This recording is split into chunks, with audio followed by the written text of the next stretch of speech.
Hey guys, welcome back to my channel. So this is my very first video in the new home, which I am super excited about.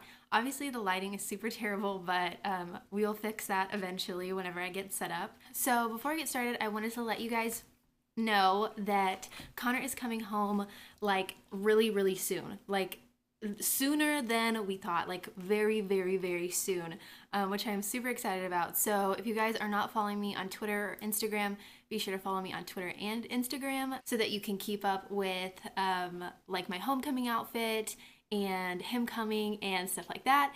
And of course Samuel is in this video because he's always ruining my videos. But anyways, so follow me on those and let's get started with this video. Okay, so today I'm going to be talking about stage 5, which is anticipation and return. And I think I had got some questions on my last stage, which was stage 4, about if I'm getting this information from like a book or something, and it's not from a book. If you Google stages of deployment, it'll come up with stages, and basically in the stages it'll give you like bullet points of things that can happen during those stages. And so I kind of just take those and relate them to my life. And so that's what I'm going to be doing here. I've never been through a deployment, and so I don't know firsthand about the return part. But I have gotten a lot of feedback from older wives, and I have mentors who are military wives who have gone through this. And so I just want to pass that information along to y'all. And I have gone through like long underways, and so I do know a little bit about the return, but just not like in longer periods of time. So I just want to share that with you guys, and yeah. So we all know how terrible anticipation is. Whenever they first leave from deployment, it's like extremely terrible because you don't want them to leave and you're like crying, and it's like this heartbreak and like that kind of anticipation. Well, now at the end, the anticipation is a little bit different. I'm getting like stressed out to the max because I'm like trying to find the perfect homecoming outfit. As you guys saw in my video where I was making my homecoming sign, I was like stressing out on that, and just like preparing this home for him, and because I said that he's coming home early, and so I'm like, oh my gosh, I don't even have this home ready, it's not gonna look cute, and I'm just like stressing out so bad.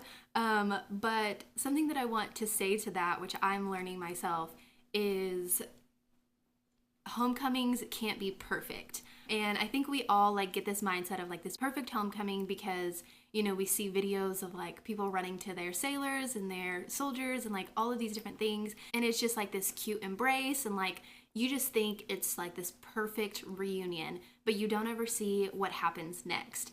And so I like try to put in my brain, and I hope you guys put in your brain, that homecomings are not perfect. They don't have to be perfect, because in my mind I get so stressed, and I'm like, okay, the home needs to be clean, I need to have the perfect outfit, I need to do this, I need to do this, and I need to be perfect, and it's gonna be perfect, and blah blah.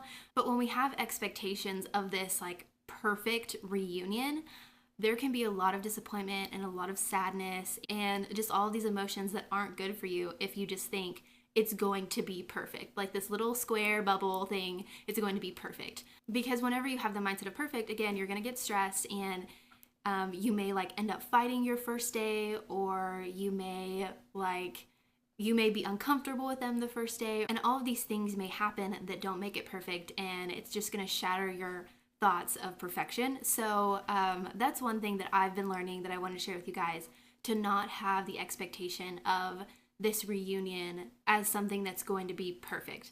And I think that kind of helps the anticipation because you're solely just excited for them to come home. You're not worried about, you know, the home, or you're not worried about like all of these different things. It's just like pure excitement and joy for them coming home. So I'm like so excited, you guys, that he's coming home early. Like, so excited. It's like one of those excitements where you like can't express it, but it's like your heart is beating so fast, and like all of this excitement's in your brain, and you're just like, that's how I feel. So anyways, so I won't do too much on return because I'm going to be doing a video after he comes home about how we are trying to like reacclimate and like get back into husband and wife. But I do want to share with you guys some fears that I do have, that I've been talking to one of my mentors about, and how she has helped me kind of let go of those fears. And I'm sure you guys have those fears too. And so I just want to share with you guys those fears that I have. I feel like I've said fears so many times right now, but I just want to share them with you, and maybe you have them, and so I can help you out a little bit. So a fear that I do have is, so a lot of times what happens whenever you come home, and this has happened in the past when he's been gone for a few months, is we'll have a fight either the day he comes home or the day after he comes home. And this is completely normal to have a fight because you've been gone for a really long time and you don't really know how to communicate, and there's just all of these differences that have happened throughout the past few months. And so that's a fear of mine, that he's gonna come home and again, this like perfect imagery of the homecoming is going to be shattered.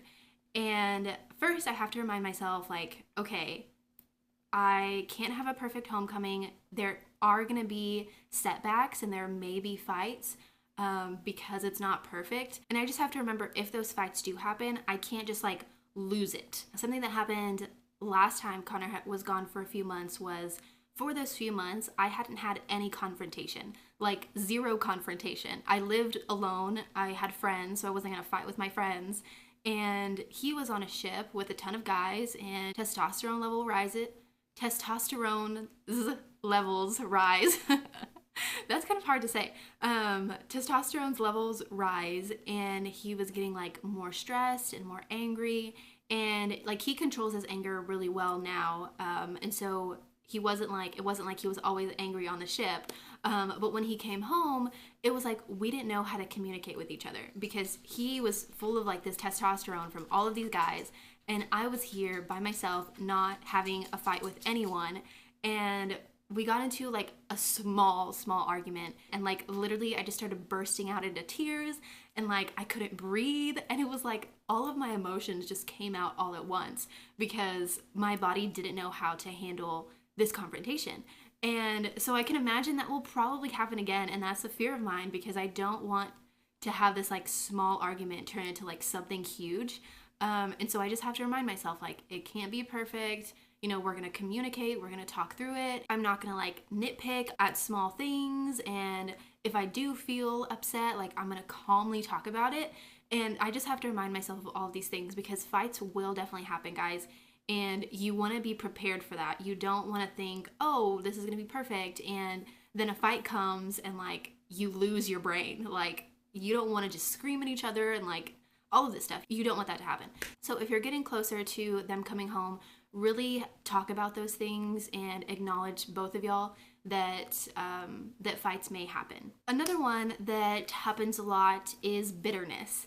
I have heard women talk about bitterness so many times, and so I want to share it with you guys because I don't want this to happen to me, and I definitely don't want this to happen to you. So what happens is, you know, I'm here, I'm cooking, I'm cleaning, I'm taking care of Samuel, I am doing all these responsibilities for, you know, electricity and all that stuff. And as soon as the husband comes back, women tend to do this.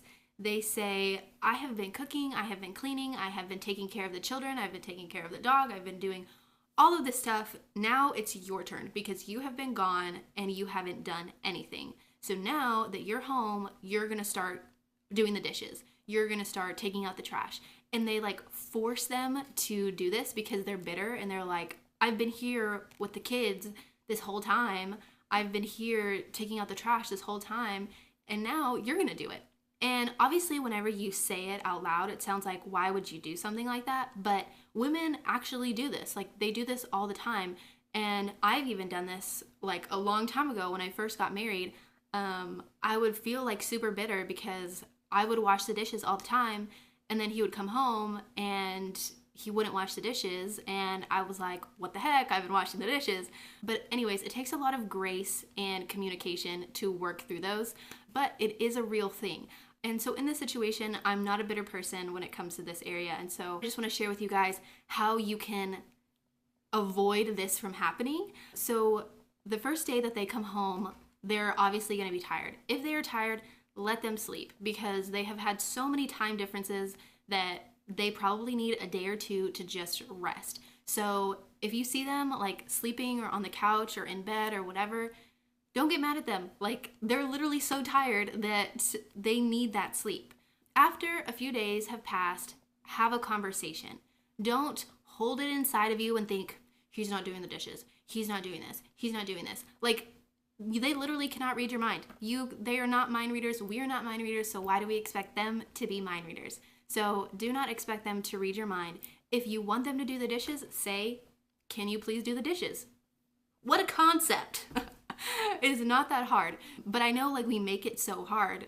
It's like, I don't know why we make it so hard, but really just have a conversation with them and say, okay, I know that you're home now and I'm grateful that you're home. And if you need another day to rest, that's totally fine.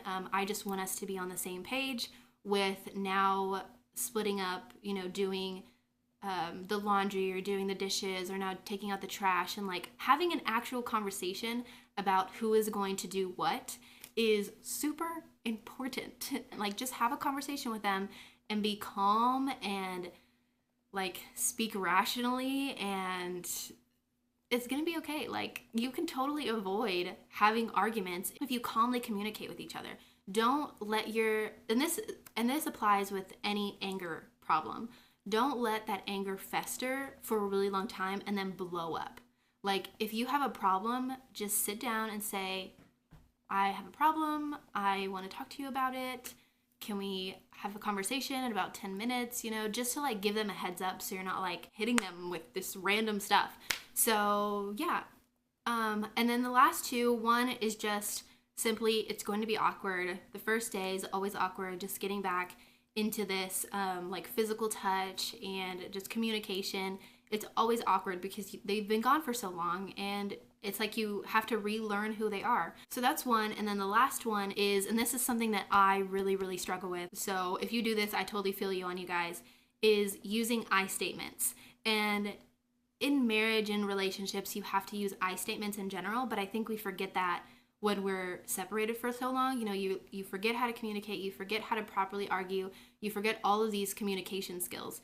And one thing that you should not forget, and I hope you guys do not forget because it'll get you into a huge argument, is if you do not use I statements. A lot of times we say, you do this, you're doing that, and we belittle the person who we're talking to by saying you do this and you do that.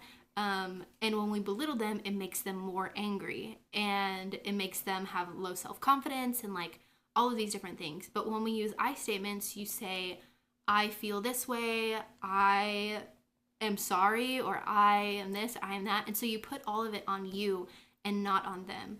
And so the proper way to communicate is always start with I statements. And then if you feel that they're doing something, you say, I feel that you are doing this. And not, you are doing this, you're doing this. Like, you're pointing fingers, but saying I first is super important, and it will avoid, man, I've said that like 5 times, and it will avoid big arguments. So make sure to do that. So yeah, if you guys have any like questions or, oh my gosh, I thought that was a cat on a roof. Anyways, so if you guys have any questions about things that you're fearful of, or you're like, what if this happens? Send me an email or write them in the comments, and I will answer those questions in my next video, which is after he comes back, and how we have been, you know, figuring life out and stuff. So if you have any of those questions, definitely leave them below. These are just a few. There's probably a lot more because you're relearning a person. So anyways, guys, I hope you enjoyed this video, and let's get excited because my husband is coming home. Oh my gosh. Oh my gosh. Woo! So excited. Let's get excited. I'm excited. Woo!